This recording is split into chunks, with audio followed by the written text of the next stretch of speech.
Welcome back into the GSMC Sports Podcast for our final segment of the day, where today we are going to be diving into the Houston Texans' upcoming season and going through all of the major storylines that will determine whether or not they are able to build on the success that they had last year that kind of came out of nowhere, but they were able to do so because of the emergence of rookie quarterback CJ Stroud, who put up numbers that maybe rival any other rookie season from a quarterback that we've ever seen. 4,108 passing yards, 23 touchdowns, and just 5 interceptions. And that 5 interceptions is really what stands out to me, because it's not even like Stroud wasn't ever aggressive. He was just very smart about the way of, when to attack. And I just thought that he showed a supreme level of maturity for his age last season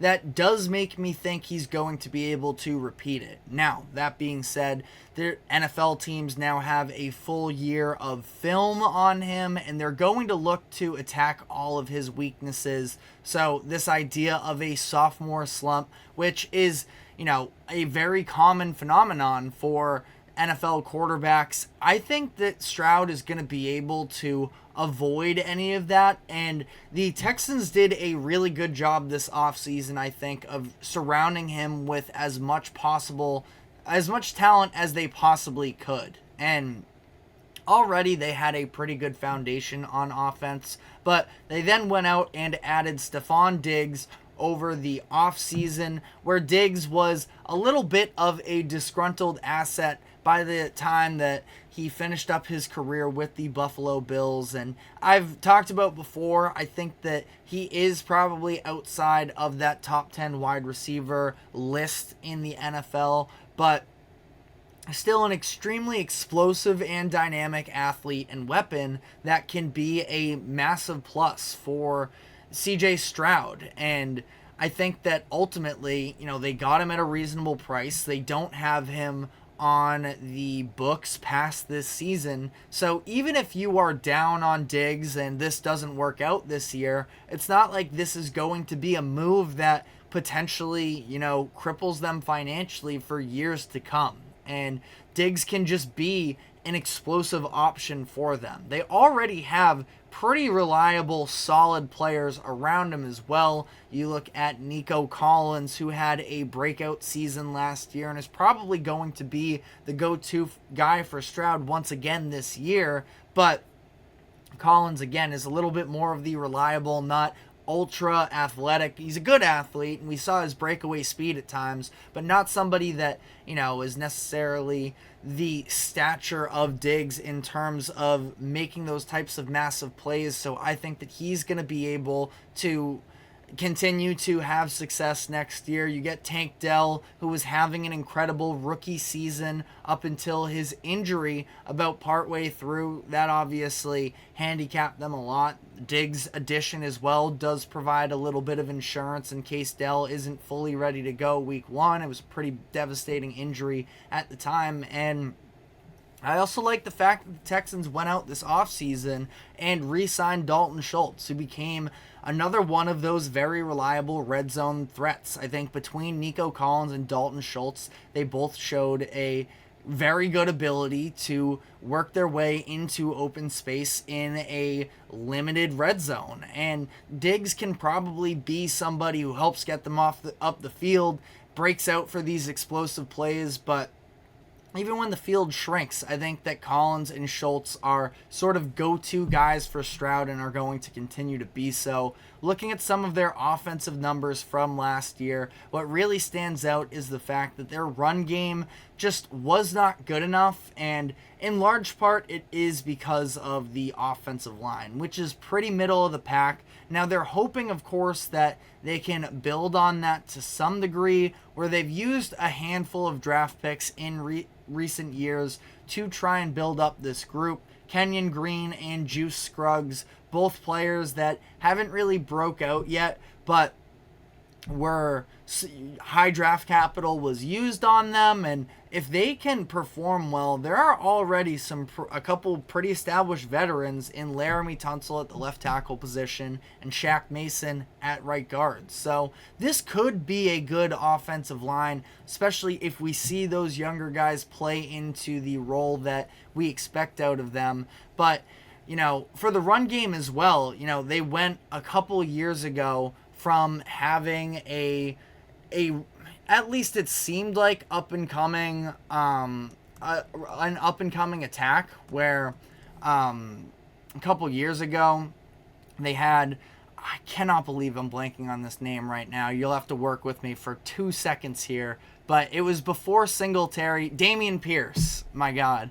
But in his rookie season, Dameon Pierce, with a pretty bad offense around him, with Davis Mills at quarterback, with really no juice there, he was at least and maybe I'm getting caught up in the fantasy football numbers there, but Pierce was a good option for them, and he just kind of fell off the face of the earth last year. And last year, ultimately, they were relying more so on Devin Singletary, who played good for them down the stretch of the year.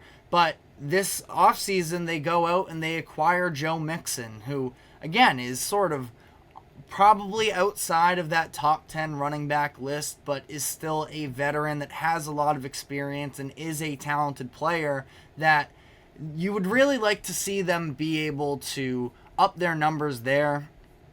Last season, like I mentioned, 22nd in the league with 96.9 rush yards per game. In the playoffs, they only averaged 57 per game across their 2 games. We saw Stroud was just kind of on his own, and in that playoff game against the Ravens, and in large part that was because the offensive line was just failing him. So sort of brings back around to that conversation about the O-line, but the offense should be good, should probably improve, but we'll have to see on that front. Defensively, this was a team that sort of surprised a lot of people in terms of, again, relying on a lot of youth talent. Will Anderson Jr. ends up winning Defensive Rookie of the Year last year. Very well deserved. Took him a little bit to fully get into the entire flow of things, but once he arrived, he was absolutely dominant. He was top 4 in the league in pass rush win rate last season, and I expect that to continue. Henry To'o, the linebacker out of Alabama, he was a great piece for them as well. Then you look in the secondary, and of course Derek Stingley Jr., I believe he was the 4th overall pick in 2022, 3rd overall pick actually. So again, a lot of youth talent there, but a lot of very impressive pieces. I'll throw Christian Harris into that conversation as well. A lot of pieces that you really like, and they go out and they spend big this offseason, brought in a number of veterans to hopefully be able to, ease the nerves a little bit. Danielle Hunter, Azeez Al-Shaair, and Danico Autry. What I will say is they saw a couple losses as well. Jonathan Grenard is a very underrated edge rusher and got a pretty similar deal to Danielle Hunter. That it's interesting because Danielle Hunter is an upgrade in terms of the 2024 season. By the time both of these deals end up expiring, I feel like Grenard could be taking off, although we could see a little bit of a shell of Danielle Hunter at that point. But still, again, you look across the board, all 3 of these players have tons of playing experience. I would say at least Hunter and Al-Shaair have played in playoff games before. And, I think Al-Shaair is one of the more underrated linebackers in the NFL. So I'm excited to see him with D'Amico Ryans in charge of that defense and seeing what they're able to make happen. They lose Sheldon Rankins as well in the offseason, but at least get Danico Autry in his replacement. So it was maybe on the defensive end, a little bit of lateral moves. Again, I love the way that they have shaped up their linebacking core with Harris, Al-Shaair, and To'o. But, the Hunter and Autry moves, it's better than nothing, 100%. But at the same time, they did lose some key players to be able to pull this off. But looking at their schedule, Very interesting. We've been using Sharp Football Analysis for the strength of schedules, and they have the Texans with the 7th hardest schedule in the NFL this year. But looking at it, I don't know if I necessarily feel that same way. Now, they do have some difficult out-of-division games. Specifically, you look at Week 1 in Baltimore against the Ravens, a little playoff rematch there. I don't have a great feeling about that game in particular, but, there's then a number of games that could be difficult out of division. I don't imagine that they're going to be able to sweep by any means, but you look at Week 4 against Pittsburgh, could be tough. Week 5 at Atlanta, could be tough. Week 14, you look at the Jets.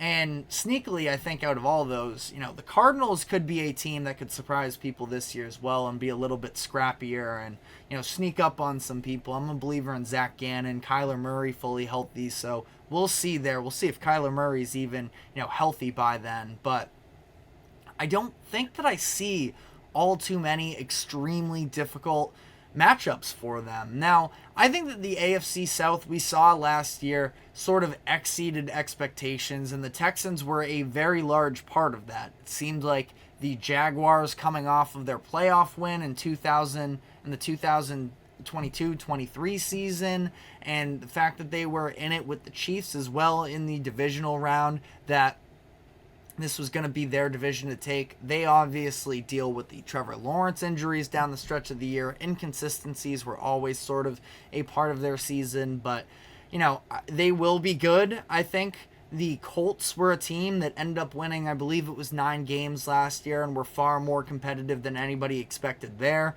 That was with Gardner Minshew. If Anthony Richardson is able to consistently go out there and play like he did early on in the season when he was healthy, then the Colts can be a scary team, and I think that they're going to be in the mix as well. Not to jump too far ahead in terms of the predictions here, fixating on the Texans, but last year they went 4-2 within the AFC South, and I feel like that's probably going to be around the case again this year. I believe their line right now is at 9.5 games, and I am typically very hesitant to jump on a bandwagon and go all in on a team because of one successful season. This feels like there could be a real humbling involved.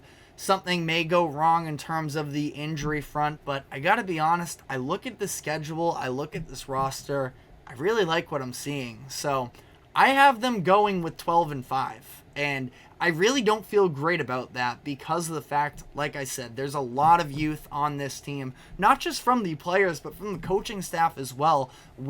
With D'Amico Ryans, you have Bobby Slowick, who was the offensive coordinator. He comes back. It seemed like he was maybe going to get head coaching gigs. If he puts out another good season again this year, he will almost certainly be a head coach next year. Big time pressure. Maybe he melts there. But all that being said, again, I was really struggling, and definitely let me know in the comments section where you think those toughest games come from. I think that the Texans are in a very good position for the regular season. So looking how they stack up with the other teams that I've done projections so far, I have them with better records than the Bills, the Ravens, the Bengals, better than anybody else that I've covered so far this year. That being said, this is based off of the regular season. I'm taking the Ravens and the Bengals over the Texans in the playoffs. The Bills against the Texans, I think, would be extremely close. So by no means am I saying the Texans are definitively the best team in the AFC, at least out of the teams that I've previewed so far. But at the same time, again, I'm really struggling to see where these regular season losses come from for the Texans. But, again, let me know. Humble me, because I think I might need it a little bit in terms of my excitement for the Texans this year. Again, don't really like being all in on a bandwagon like this, but I think this is a very, very good core that they have in Houston right now. But that is all the time we have for today. Thank you very much for tuning into the GSMC Sports Podcast. Thank you to the GSMC Sports Network for allowing us to host this show. Remember to like, follow, subscribe wherever you keep up with us, to All of our viewers, be sure to check us out on social media as well for more exclusive short content. And we will be back tomorrow afternoon, same time as always, 2 o'clock p.m. Eastern. We will see you then. Take care.